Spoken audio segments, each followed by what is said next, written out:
Child-centered schedule. This is so important, and this comes from Lisa Murphy. She wrote a wonderful book on being child-centered, and she talks about these 4 different areas: cognitive development, social emotional development, language and literacy development, and physical development. All 4 of these need to be part of your schedule. You need to find a way to embrace children on a social emotional level. Let me tell you something, one of the biggest mistakes we make taking kids into kindergarten is considering that they know their ABCs and they know their colors and they know their shapes, but are they socially and emotionally ready for what kindergarten is going to take?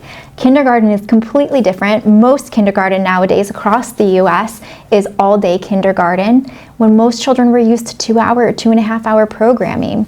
They can't sit for that long, they can't be engaged for that long in direct play, and our expectations have gotten to be very high. Consider the social and emotional development of your early childhood kiddos and preparing them for success when they hit kindergarten and 1st grade. Cognitive development is so important. We know in the first 5 years of life, the brain develops to 90% of the adult brain, just in those first 5 years.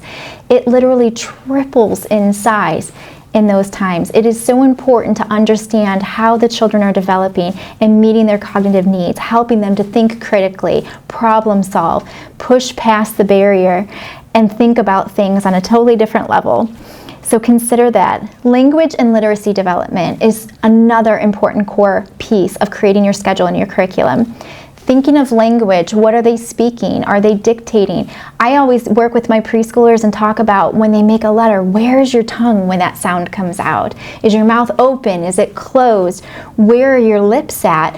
Think about these things, because helping children develop proper ways of speaking, pronouncing things is so critical in the young age and will definitely help them be more successful as school agers.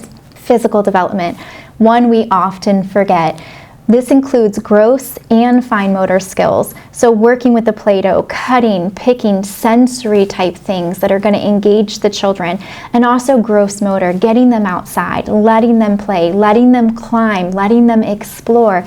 Something that we're not very used to doing or feel like we're allowed to do is so vitally important and carries as much weight as cognitive development and social and emotional and language and literacy. So you need to have a good, healthy balance of all 4.